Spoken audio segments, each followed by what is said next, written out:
اس لمحے اینا کو لگا کسی نے اسے گھسیٹ کر آئینے کے سامنے لا کر کھڑا کر دیا ہے، اور آج پہلی بار اینا نے اپنے کمزور اور ٹوٹے بکھرے وجود کو بڑے غور سے دیکھا تھا۔ وہی وجود جسے وہ آج تک مختلف برانڈ کے آڑ میں چھپاتی آئی تھی، آج وہ سینا اورنگزیب کے روبرو کھڑی تھی، جو دنیا کے سامنے مضبوط ہونے کی اداکاری کرتی آئی تھی۔ وہ خالی و ذہنی کی کیفیت میں چلتی ہوئی میراحل کے گھر سے باہر آ گئی تھی۔ باہر کھلی فضا میں آسمان کی جانب دیکھتے ہوئے اس نے اپنے دل پر ہاتھ رکھ کر زور سے دبایا تھا، یوں جیسے ابھی اس کا دل پھٹ کر باہر آ جائے گا۔ اللہ! اس کی سماعتیں حیران تھیں اس نام پر جو آج اس کی زبان سے نکلا تھا، یہ اللہ! اکھڑی ہوئی سانسیں اور ہچکی میں بندھی ہوئی اس کی آواز لرز رہی تھی۔ میں تجھے نہیں جانتی تھی، مگر تو تو مجھے جانتا تھا اللہ۔ وہ زمین پر بیٹھتی چلی گئی۔ آنسوؤں کی وجہ سے اس کی آنکھوں کے آگے دھند چھانے لگی تھی۔ برمنگھم کا موسم کافی سرد تھا، مگر اس کے وجود سے انگارے پھوٹ رہے تھے۔ تو بھی تو میرا تھا جو میرا تھا اسے دے دیا۔ بے بسی کا عالم کیا تھا کوئی اس وقت اینا اورنگزیب سے پوچھتا۔ اس کا دل ٹوٹا تھا، بہت بری طرح ٹوٹا تھا، اور ایسا لگ رہا تھا کہ دنیا کی ہر شے اپنی ترتیب سے ہٹ گئی ہے۔ دل ٹوٹنے پر کتنی تکلیف ہوتی ہے، اس بات کا علم اسے آج ہوا تھا۔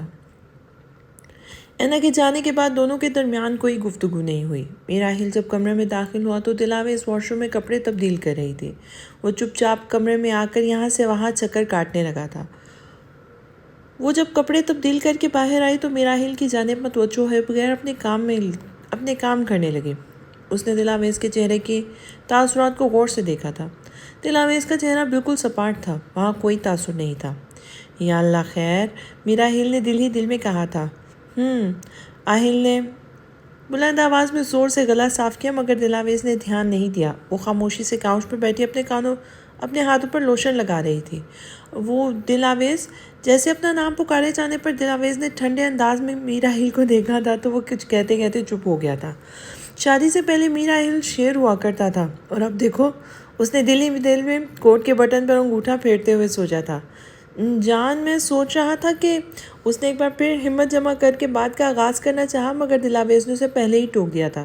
ادھر ادھر کی باتیں مت بنائیں اور جا کر کپڑے تبدیل کریں۔ دلاویز ٹینٹرم دکھاتے ہوئے کاؤچ سے اٹھی اور لوشن کی بوتل واپس ڈریسنگ ٹیبل پر رکھنے لگی جب آہل نے اس کی کلائی تھام کر اپنے قریب کیا تھا۔ آپ تو دن بدن بدمعاش ہوتی جا رہی ہیں مسز میر۔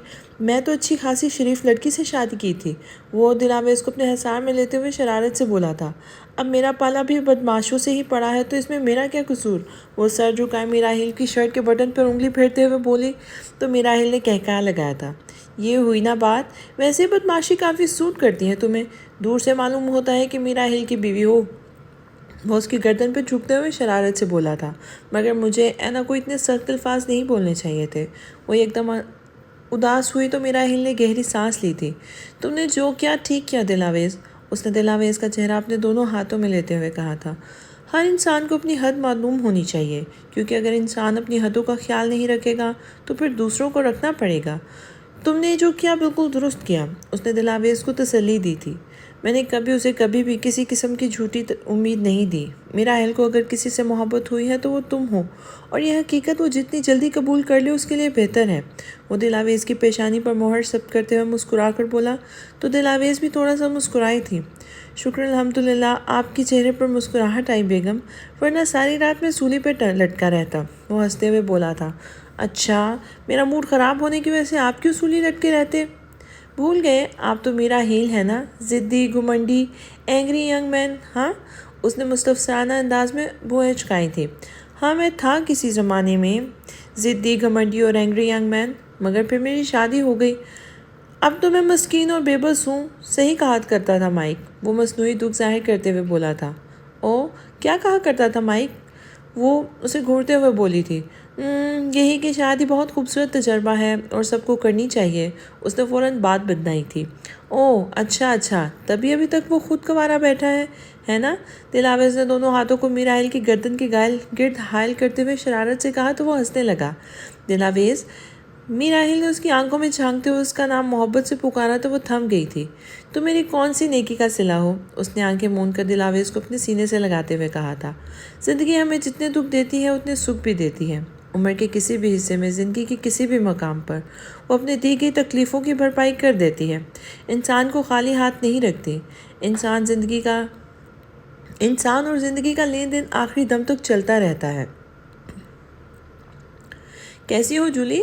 آج پورے 1.5 مہینے بعد جولیانا اپنی ڈیوٹی پر واپس آئی تھی۔ بظاہر دکھنے میں وہ سب سے پہلے سے کمزور ہو گئی تھی اور آنکھوں کے نیچے ہلکے پڑ گئے تھے۔ میں ٹھیک ہوں میم، اور آپ کیسی ہیں؟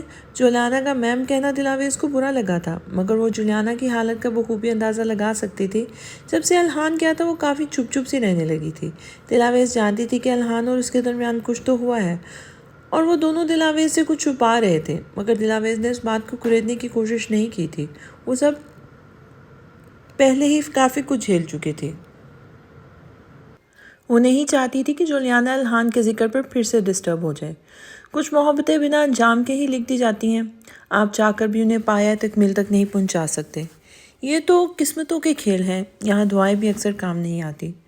جولیانا، شوفر سے کہو کہ گاڑیاں ہیل کے آفس کی طرف موڑ لے، وہ اپنی ایک ضروری فائل گھر بھول گئے تھے۔ اس نے جولیانا کے چہرے کو پیار سے چھوتے ہوئے کہا تو اس نے مسکرا کے سر کو جنبش دی تھی اور ڈرائیور کو میرا ہیل کے آفس جانے کا حکم دیا تھا۔ جولی، آج یونیورسٹی سے واپسی پر لنچ ساتھ کریں؟ وہ درمیان کی خاموشی کو ختم کرنے کے لیے بولی تھی۔ جیسے آپ کو ٹھیک لگے میم۔ دلاویز کی اتنی محبت اور اپنائیت کے پوچھنے پر بھی وہ منع نہیں کر سکی تھی۔ پلیز یہ میم کہنا بند کرو جولی، وہ زچ ہوئی تھی۔ آئی ایم سوری، اس نے فوراً معذرت کی تھی۔ اب اتنی سی بات پر معذرت تو مت کرو۔ دلاویز پھر چڑ گئی تھی۔ آئندہ نہیں ہوگا۔ اب خیر ایسی کوئی پابندی بھی نہیں ہے معذرت کرنے پر۔ دلاویز نے اپنی امڑتی ہوئی مسکراہٹ دبائی تھی۔ اچھا تو پھر کر لیا کروں گی معذرت، جولیانا فوراً بولی تھی۔ نہیں مطلب تم پھر سے وہی کرو گی جس چیز سے میں نے تمہیں ٹوکا ہے؟ اس نے جولیانا کو آنکھیں دکھائی تھی۔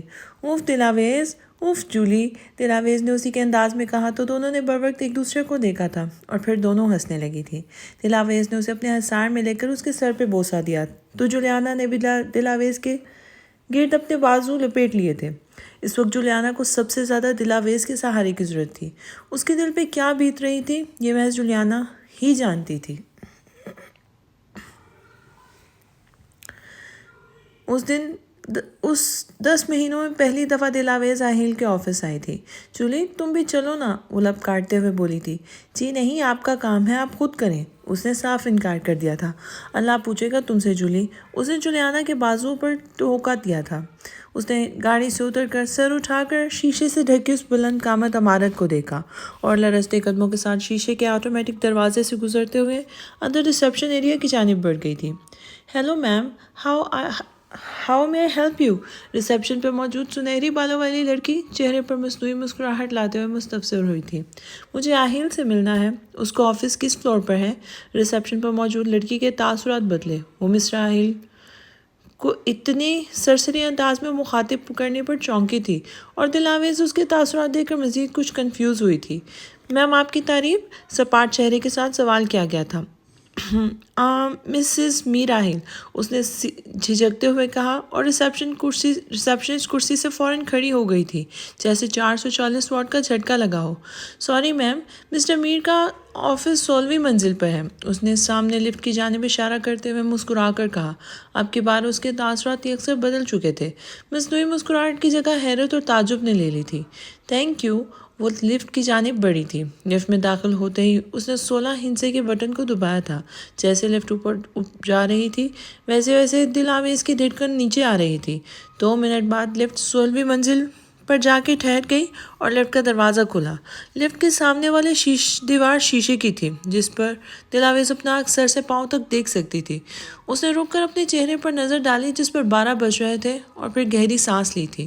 تم تو ایسے ڈری ہو دلاویز جیسے کوئی دہشت گرد ہو، یہ تمہارے شوہر کا آفس ہے، ڈونٹ وری۔ اس نے شیشے میں خود کو دیکھتے ہوئے دلاسا دیا اور اوپن ڈور سے اندر داخل ہوئی تھی۔ راہداری کے دونوں جانب چھوٹے چھوٹے کیوبیکلز بنے ہوئے تھے جس میں سے تمام امپلائیز اچک اچک کر دلاویز کو گھور گھور کر دیکھ رہے تھے۔ وہ کچھ دیر تارانہ نظروں سے اطراف میں نظر دوڑاتی رہی، پھر یکدم کسی کے مخاطب کرنے پر پلٹی تھی۔ میم آپ ادھر؟ وہ مائیکل کی آواز تھی۔ اس نے فوراً شکر کا کلمہ پڑھا۔ وہ آہیل اپنی ضروری فائل گھر بھول گئے تھے۔ خیر آہل کہاں ہے؟ اس نے بات کو مختصر کیا تھا۔ سر سامنے میٹنگ روم میں ہے۔ وہ دلاویز کو دیکھ کر اتنا سرپرائز تھا کہ اس کے ذہن سے نکل گیا کہ مسٹر میر آہل میٹنگز کے دوران کسی بھی قسم کا خلل پسند نہیں کرتے۔ میم، اس سے پہلے کہ وہ دلاویز کو پکارتا، دلاویز میٹنگ روم کا دروازہ دھکیل کر اندر جا چکی تھی۔ شٹ، اب مجھے مسٹر میرا ہل نام کے جہنمی دروغہ سے کون بچائے گا؟ اس نے سر پہ ہاتھ مارتے ہوئے دل ہی دل میں کہا تھا۔ یار یہ خوبصورت لڑکی کون ہے؟ جیک نے اپنی کیوبیکل سے منہ نکال کر مائیکل سے پوچھا تھا۔ یہ خوبصورت لڑکی تمہارے باس کی وائف ہے؟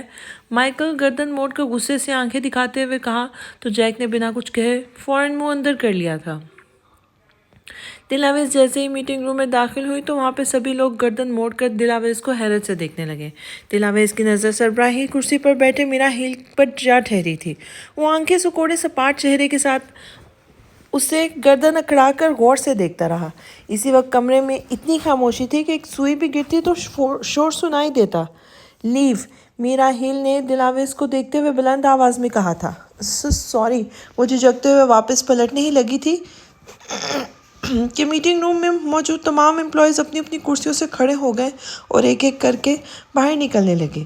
دلاویز گنگ سی سائڈ پر خاموشی سے کھڑی ہوئی یہ کارروائی دیکھ رہی تھی۔ اس ایئر کنڈیشن روم میں بھی اس کے ماتھے سے بہتا پسینہ صاف دکھائی دے رہا تھا۔ کمرے میں اب وہ دونوں تنہا موجود تھے۔ یہ کیا بدماشی ہے مسز میر؟ وہ کوٹ کا بٹن مقفل کرتے ہوئے اپنی کرسی سے اٹھا اور مسکراتے ہوئے اس کی جانب بڑھا تو دلاویز کی جان میں جان آئی تھی۔ آپ کی فائل؟ اس نے ایک گہری سانس لیتے ہوئے نیلے رنگ کی فائل ٹیبل پر رکھ دی تھی۔ سوری، مجھے اس طرح سے بنا بتائے اس نے انگلی اس کے ہونٹوں پر رکھی تھی۔ یہ سب تمہارا ہے؟ میرا اہل نے اسے دونوں بازوؤں سے پکڑا تھا۔ تمہیں یہاں آنے کے لیے کسی کی اجازت کی ضرورت نہیں۔ تم کبھی بھی کسی بھی وقت مجھے بنا بتائے بھی یہاں آ سکتی ہو۔ اس نے دلاویز کی پیشانی چومی تھی۔ وہ حق تک جن کا خود دلاویز کو علم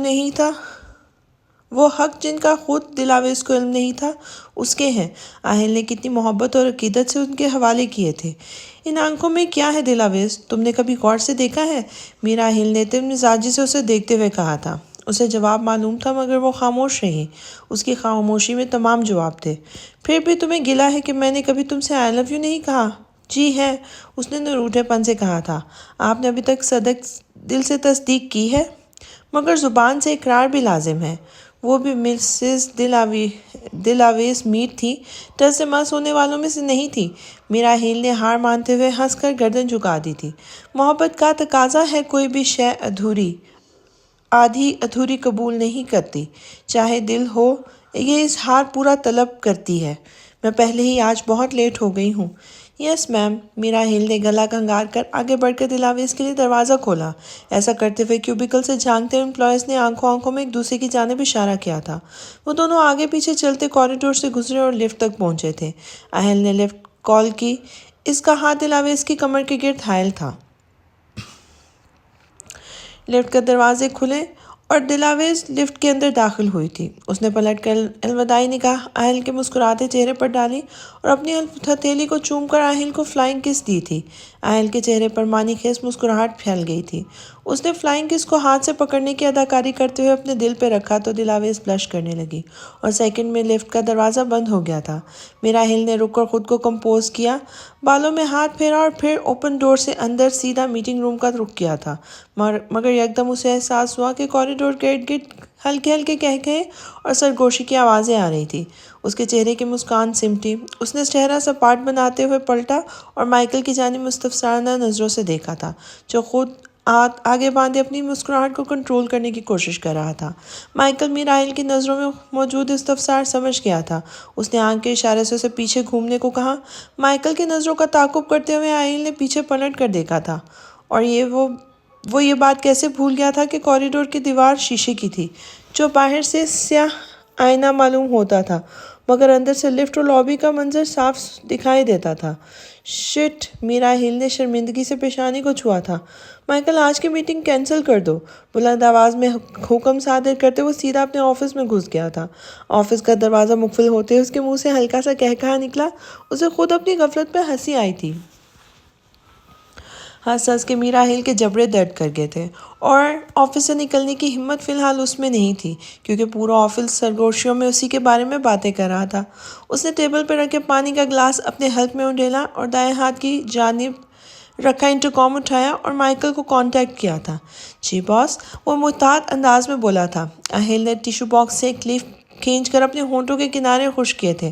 باہر کی کیا صورتحال ہے؟ اس نے ریسیور کان اور کندھے کے درمیان دماتے ہوئے سرگوشی کرنے والے انداز میں سوال کیا تھا۔ آپ کو مجنوں موڈ میں پہلی بار دیکھا ہے نا سر، اس لیے کچھ حیران پریشان سے ہیں سب۔ اس نے بمشکل اپنی ہنسی روکی تھی۔ ایک کام کرو، آج سب کچھ جلدی روانہ کر دو۔ سر اس طرح تو ہم سڑک پہ آ جائیں گے، اس نے فوراً اعتراض کیا تھا۔ تو پھر کیا کروں میں؟ آہل زچ ہوا تھا۔ سر اٹس اوکے، آپ کو فلائنگ کس آپ کی ذاتی بیگم نے دی تھی، کسی پرائی عورت نے نہیں دی تھی جو آپ اتنے شرمندہ ہو رہے ہیں۔ ویسے بھی انسان پیار میں اندھا ہو جاتا ہے، اب بندے انسان کو کیا معلوم آگے شیشہ ہے یا دیوار۔ اس نے آہیل کو حوصلہ دیا تھا۔ اور میری سخت لونڈے والی امیج کا کیا؟ میرا آہیل پرسوچ انداز میں بولا تو مائیکل کے منہ سے ہنسی کا فوارہ چھوٹا تھا۔ خدا کا خوف کرے سر، میم کو پتہ چلا نا تو آپ کی بچی کچھ امیج کا گولا کباب بنا دیں گی۔ اس نے اپنی ہنسی روکی تھی۔ صحیح کہہ رہے ہو یار تم، آہل نے مسکینیت سے کہا تھا۔ کیا واقعی؟ مائیکل نے محلے کی عورتوں کی طرح دلچسپی ظاہر کی تھی۔ ہاں مائک، واقعی میرا آہل اب شیر نہیں رہا، تمہاری میم نے چوہا بنا دیا ہے اسے۔ اس نے ٹائی ڈھیلی کی تھی۔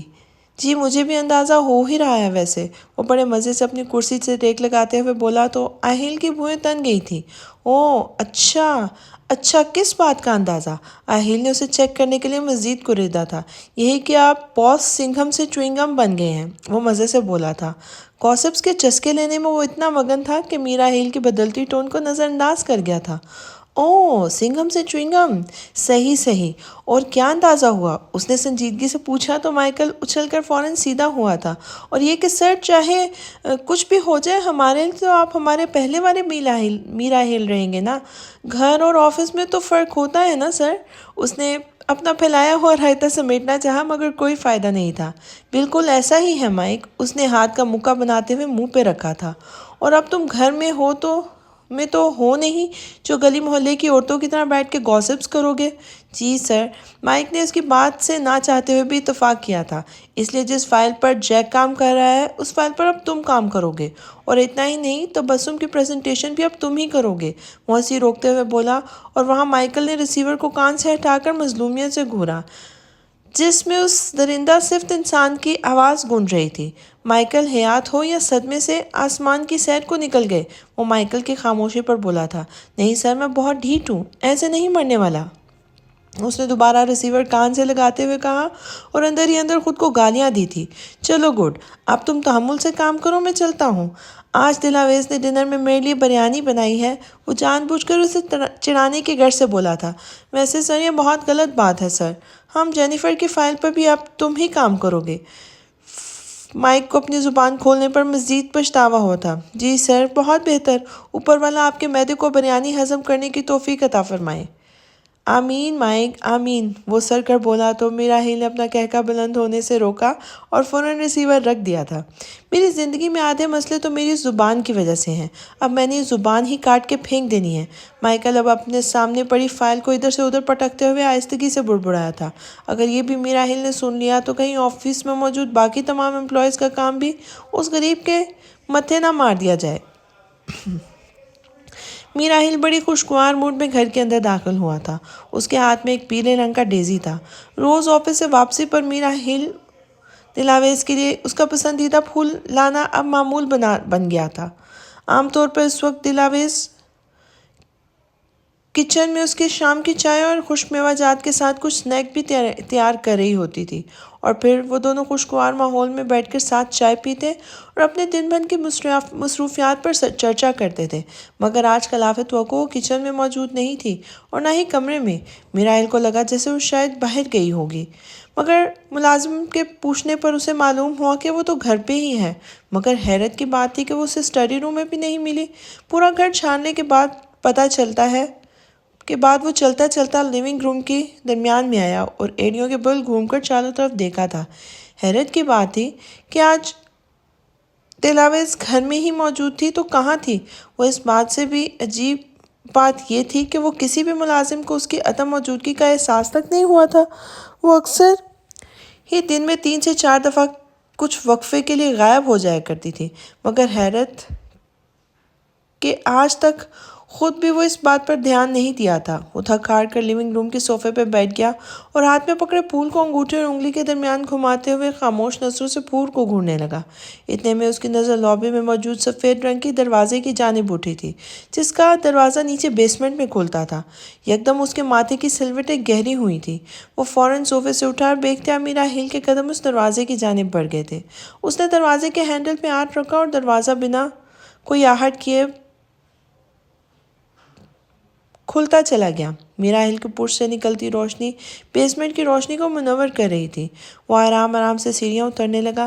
میرا ہل نیگیٹو فوبیا اور کلسٹروفوبیا کا شکار تھا۔ اسے اندھیروں اور بند جگہوں سے خوف آتا تھا، مگر آج اس تاریک بیسمنٹ میں اترتے ہوئے اسے بالکل ڈر نہیں لگا۔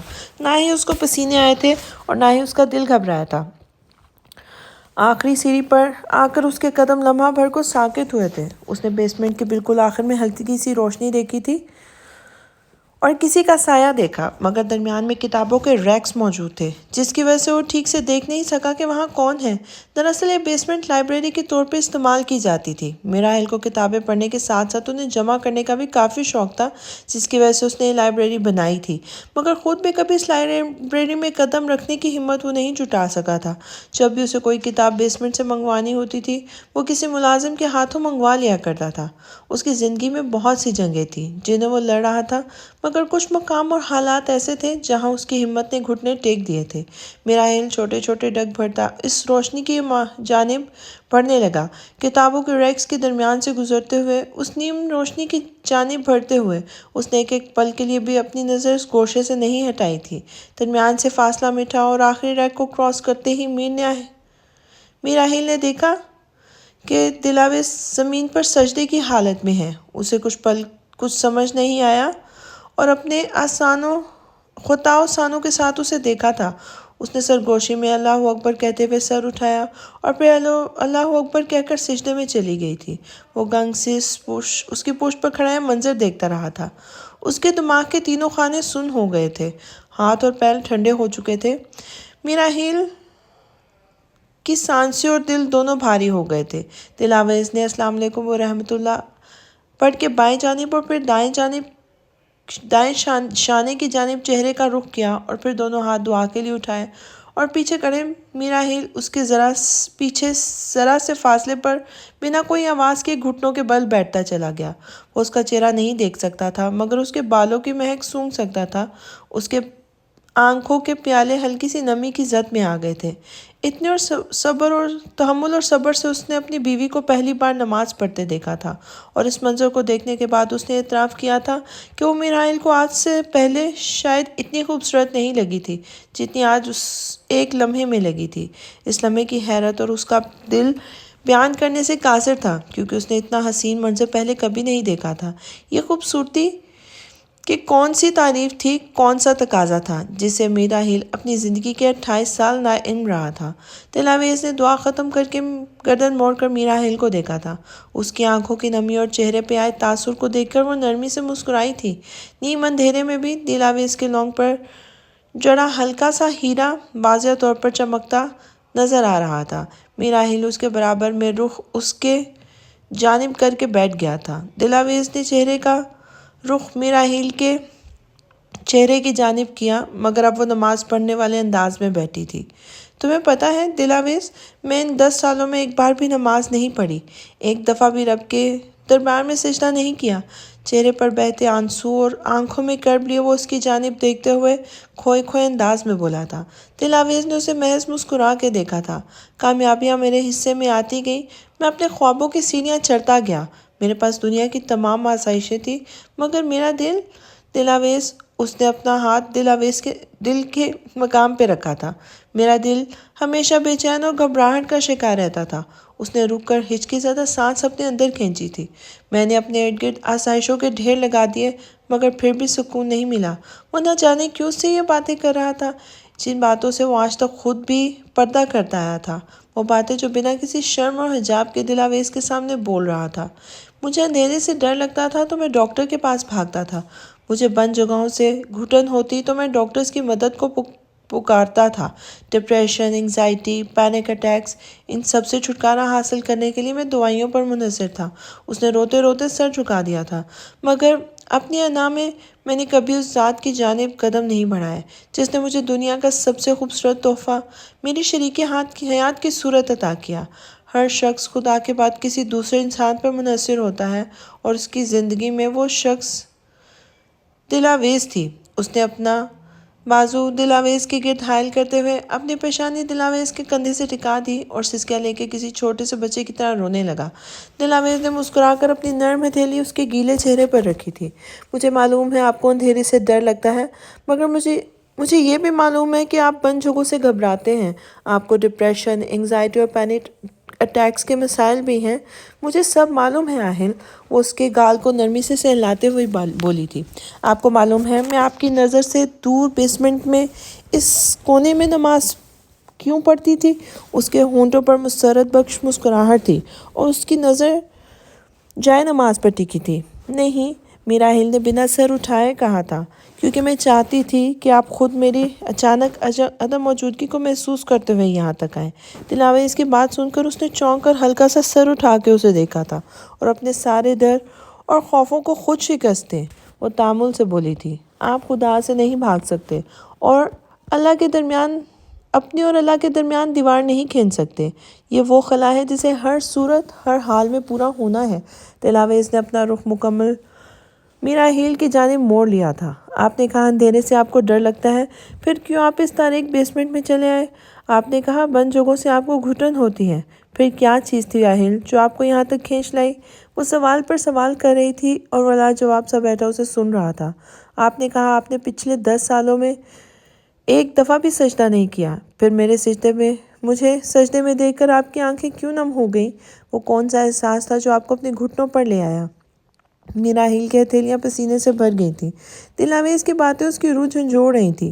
نماز آپ کی زندگی کا وہ ضروری عمل ہے جسے آپ نظر انداز کر دو تو آپ کی زندگی میں ایک خلا سا آ جاتا ہے، ایک کمی سی محسوس ہونے لگتی ہے۔ وہ خلا، وہ کمی بعد میں ڈپریشن اور انگزائٹی کی شکلیں اختیار کرتا ہے، تاعمر انسان کو ذہنی طور پر پریشان کرتی رہتی ہے۔ اس نے میراحیل کی گمسم سی آنکھوں میں جھانکتے ہوئے کہا تھا، یہ وہ مسائل ہیں جو انسان نے خود کھڑے کیے ہیں، ڈاکٹر بھی اسے خود مکمل طور پر حل نہیں کر سکتا، دوائیاں بھی مخصوص مدت کے بعد اپنا اثر چھوڑ دیں گی۔ یہ وہ مسائل ہیں جنہیں آپ کو خود حل کرنا پڑے گا، اور اب آپ جانتے ہیں کہ یہ مسئلے کیسے حل ہوں گے۔ اس نے میراحیل کا چہرہ اپنی ہتھیلیوں میں بھرتے ہوئے محبت و اپنائیت سے کہا تھا، میں بہت کمزور ہوں، میرے کمزور کندھے اتنا وزن برداشت نہیں کر سکتے۔ اس نے تھک کر ایک بار پھر سر جھکا دیا تھا۔ تو آپ اپنا سارا بوجھ آپ اللہ کے قدموں میں ڈال کر خود سجدے میں کیوں نہیں گر جاتے؟ آپ کے کندھے خود بخود ہلکے ہو جائیں گے آہل۔ اس نے امید بھری نظروں سے میراحیل کو دیکھا تھا۔ مگر میں نے 10 سال سے دلاویز نے اس کے ہونٹوں پر اپنا ہاتھ رکھ دیا تھا۔ اب ان 10 سالوں سے کوئی غرض نہیں اسے آہل، اس کے لیے وہ ایک پہر اہم ہوتا ہے جب اس کا بندہ سب چھوڑ چھاڑ کے اس کے آگے سر تسلیم خم کر دیتا ہے، اپنی ہار مان کر اس کی بارگاہ میں سرخرو ہو جاتا ہے۔ وہ بھیگی پلکوں کو بنا جھپکائے اس کے رد عمل کا انتظار کرتی رہی اور بنا کچھ کہے چپ چاپ خاموشی سے اٹھ کر وہاں سے وہ چلا گیا۔ میراحیل کو اس طرح سے اٹھ کر جانا اسے اندر تک توڑ گیا تھا۔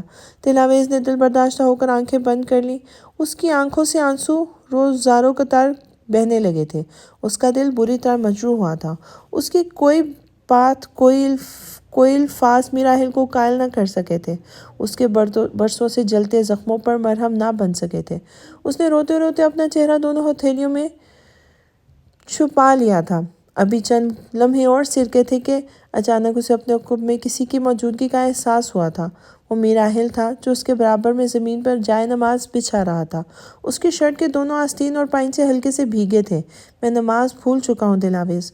اس نے جائے نماز پر کھڑے ہوتے ہوئے دلاویز کو مدد بھری نظروں سے دیکھا تو دلاویز کی آنسوں میں روانی آئی تھی۔ شادی زندگی کی سب سے بڑی نعمتوں میں سے ایک ہے۔ آپ کی زندگی میں ہر چیز کسی نہ کسی قیمت پہ آتی ہے۔ وہ آپ کے ایمان کو برقرار رکھنے میں مدد دیتی ہے اور آپ کی پرورش کرتی ہے، اور جو بہت زیادہ قیمتی چیز ہوتی ہے، آپ کو اس کی بہت زیادہ ایمان اور کوشش کرنے کی ضرورت پڑتی ہے۔ اور اگر آپ کا ہم سفر صالح ہو تو اللہ آسانیوں اور رحمتوں کے در آپ پہ کھول دیتا ہے۔ دلاویز کے پہلو میں ملنے والا سکون اس سے محض محبت نہیں تھی، در حقیقت اس کے ساتھ جڑی وہ رحمتیں تھیں جس نے میر راحیل کے تپتے وجود پر پانی ڈالا تھا۔ میر راحیل کو اب دوائیوں کی ضرورت نہیں پڑتی تھی۔ اب وہ کسی ملازم کو بھیج کر کتابیں نہیں منگواتا تھا بلکہ بے دھڑک بیسمنٹ میں چلا جاتا تھا۔ وقت کے ساتھ ساتھ میر راحیل کی شخصیت میں مزید تبدیلیاں آنے لگی تھی۔ نہ اب اسے ڈپریشن ہوتا تھا، نہ انگزائٹی میں پینک اٹیک آتے تھے۔ اس کی دوائیوں کو دلاویز نے ڈسٹ بن کی نظر کر دیا تھا، کیونکہ اب میر راحیل کو ان دوائیوں کی ضرورت بھی نہیں پڑتی تھی۔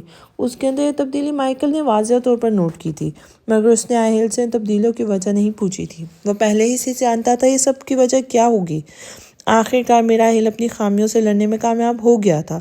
اپنے مسئلوں کو مات دے کر اس نے اپنی زندگی کو جیت لیا تھا، ایک ایسی زندگی جہاں ماضی کی ہلا دینے والی یادیں نہیں تھیں، آنسو نہیں تھے، کوئی خوف، کوئی ڈر نہیں تھا۔ میر راحیل اور دلاویز رات کا ڈنر کر کے باہر واک کے لیے نکل گئے تھے۔ ٹھنڈ کی سختی اب آہستہ آہستہ ختم ہو رہی تھی اور موسم خوشگوار ہو گیا تھا۔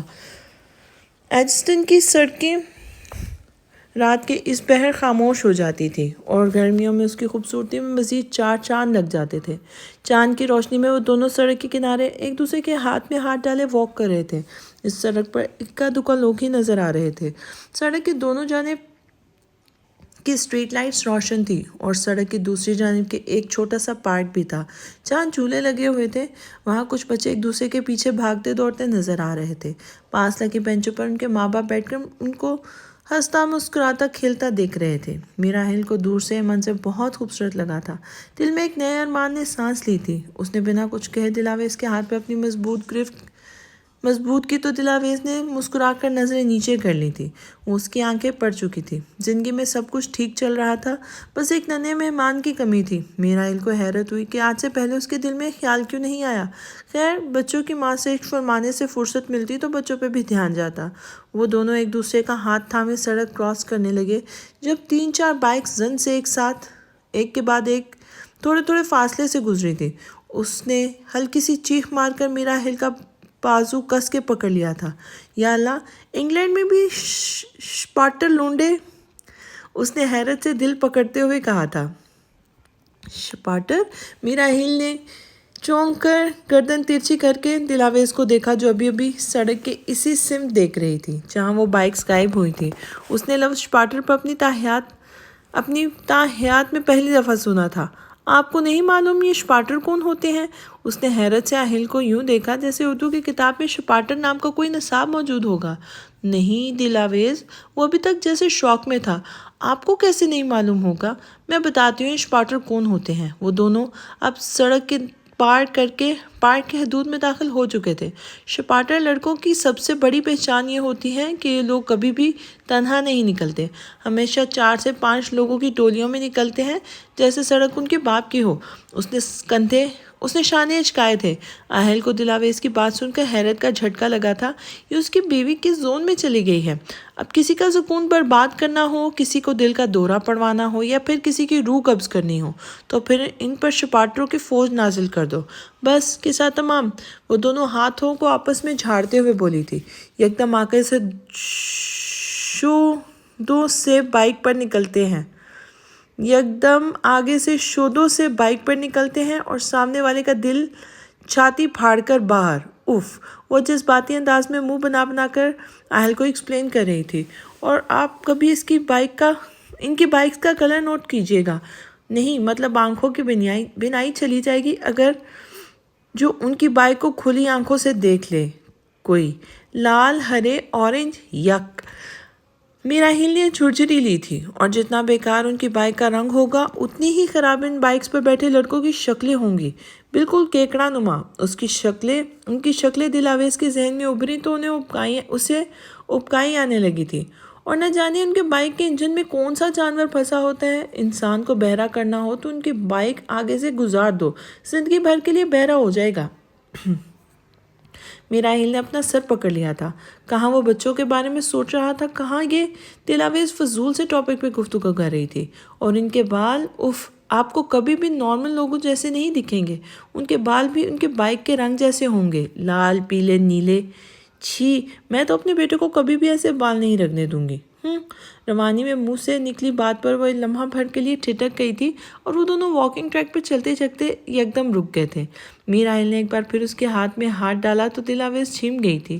وہ دونوں پلینگ ایریا سے کچھ فاصلے پر تھے، یہاں سے بچوں کے شور کی آہستہ آہستہ آوازیں آ رہی تھیں، اور میں اپنی بیٹی کو ایسے لڑکوں سے ہمیشہ دور رکھوں گا جن کے بال نیلے پیلے رنگ کے ہوں گے۔ اس نے معنی خیز انداز میں دل آویز کے جھکے چہرے کو گردن جھکا کر دیکھا تو وہ مزید شرما گئی تھی۔ ٹھیک ہے، آہل نے اس کی آنکھوں میں دیکھتے ہوئے رضامندی چاہی تو دل آویز نے جواباً مسکرا کر میراحیل کی آنکھوں میں دیکھا اور اس بات میں اپنا سر ہلایا تھا۔ ہاں، ویسے یہ شپاٹر لڑکے بہت چلاک ہوتے ہیں۔ بات گھوم پھر کر وہیں آ گئی تھی۔ دل آویز کی شپاٹر لڑکوں پر تنقید ایک بار پھر جاری ہو چکی تھی، جس کو سننے کے سوا میراحیل کے پاس کوئی دوسرا راستہ نہیں تھا۔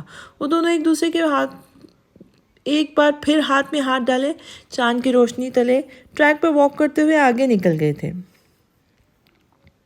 آج اتوار کا دن تھا اور میراحیل اپنی شریف فیملی مین کی طرح اپنی چھٹی کا دن اپنی بیگم کے پکے پکوان کو انجوائے کرتے ہوئے گزارتا تھا۔ آج برمنگھم کا موسم میراحیل کی مزاج کی طرح خوشگوار تھا۔ وہ ٹیرس گارڈن میں موجود کرسی پر ٹانگ چڑھائے بیٹھا اخبار پڑھتے ہوئے اپنی کافی انجوائے کر رہا تھا، جو ابھی 5 منٹ پہلے دل آویز اسے تھما کر گئی تھی۔ پھولوں سے اٹھتی بھینی بھینی خوشبو اور ٹھنڈی ٹھنڈی ہوا اس کے وجود کو تازگی کا احساس بخش رہی تھی۔ اس نے ایک نظر سر اٹھا کے آسمان کی جانب دیکھا۔ آج آسمان بھی کافی صاف دکھائی دے رہا تھا، شاید بارش ہونے والی تھی۔ اس نے تازہ دم ہو کر اپنے پھیپھڑوں میں اتاری تھی۔ اللہ اپنے بندوں کے اچھی اعمال کا صلہ دگنا کر کے لوٹاتا ہے۔ وہ ایسے ایسے وسائل پیدا کرتا ہے کہ انسان حیران ہو جاتا ہے۔ ضرورت پڑے تو سمندر کا سینہ تک چاک کر دیتا ہے۔ یہاں ساری بات گھوم پھر کر نصیب پہ آ کے ٹھہر جاتی ہے۔ تاریخ گواہ ہے، کوئی بھی کسی کی نصیب نہیں چرا سکا، اور جس نے ایسا کرنے کی کوشش کی وہ نیست و نابود ہوا ہے۔ اللہ سے بہتر نصیبوں کے یہ کھیل کون کھیل سکتا ہے؟ اس کے وہم و گمان میں بھی نہیں تھا کہ اس کے نصیب میں دل آویز جیسی نیک عورت لکھ دی جائے گی، جو اس کی زندگی کو خوشحال اور سکون سے بھر دے گی۔ میراحیل کبھی بھی اپنی خود کی ہتھیلیوں کو گھونٹتا تو لاجواب ہو جاتا تھا، وہ اسے کس نیکی کے بدلے میں دی گئی تھی۔ وہ کوئی نبازی یا بہت بڑا پارسا تو نہیں تھا، اس نے حج اور عمرے بھی نہیں کیے تھے، اس نے اتنی شدت سے نمازیں بھی نہیں پڑھی تھی جس سے خوش ہو کر اللہ نے اسے اتنا سب کچھ عطا کیا تھا۔ وہ تو بہت خالص سا انسان تھا جس کے سینے میں ہر دم تکلیفوں کا بازار گرم رہتا تھا، مگر اب ان تکلیفوں کی جگہ سکون نے لے لی تھی۔ کچھ لوگوں کے پاس زندگی میں سب کچھ ہوتا ہے، ان کی زندگی میں ہنسنے کے بہت سے موقع ہوتے ہیں، انہیں دنیا میں سارے سکھ عیش و آرام عطا ہوتے ہیں، ان کی زندگی میں مسائل نہیں آتے، انہیں غربت نہیں مارتی۔ وہ ایک آئیڈیل زندگی گزار رہے ہوتے ہیں اور سمجھتے ہیں کہ ان کا خدا ان سے بہت خوش ہے، اس لیے اپنی نعمتیں ان پہ نچھاور کر رہا ہے۔ مگر ایسے لوگوں کے دل ہمیشہ خالی اور دکھی رہتے ہیں۔ ان کے پاس دنیا کی ہر آسائش ہوتی ہے، مگر پھر بھی وہ بے چین رہتے ہیں، ان کا دل بے آرام رہتا ہے۔ یہ وہی لوگ ہوتے ہیں جن سے در حقیقت اللہ اپنا منہ موڑ لیتا ہے۔ یقین مانیں، اگر مشکل اور تکلیف میں بھی آپ کا دل مطمئن اور سکون میں ہے تو آپ کا رب آپ سے راضی ہے۔ میراحیل کا دل اب ہر حال میں مطمئن رہنے لگا تھا۔ اب بزنس کے اتار چڑھاؤ یا ماضی کی تلخ یادیں اس کے دل کے سکون کو برباد نہیں کیا کرتی تھی۔ شاید اس کا رب اس سے راضی ہو گیا تھا۔ یکدم آسمان نے اپنا رنگ بدلا اور ہلکی ہلکی گھٹا کے ساتھ آسمان سے ابر رحمت برسنا شروع ہو گئی تھی۔ اس نے مسکرا کر ادھر ادھر دیکھا، پھول پتے دھل کر چمکنے لگے تھے، اخبار اور اس کے کپڑے پوری طرح سے گیلے ہو چکے تھے۔ کافی کا مگ جس میں آدھی کافی تھی اب بھی موجود تھا، پانی سے بھر چکا تھا۔ وہ چلتا چلتا ریلنگ تک آیا اور آنکھیں بند کر کے اپنے وجود پر گرتی پانی کی بوندوں کو محسوس کرنے لگا۔ میراحیل ٹیرس کے پاس بائیں جانب کھڑا تھا، جہاں سے سوئمنگ پول اور باقی کا آدھا گارڈن دکھائی دیتا تھا۔ وہاں بڑے درخت کے سائے تلے ایک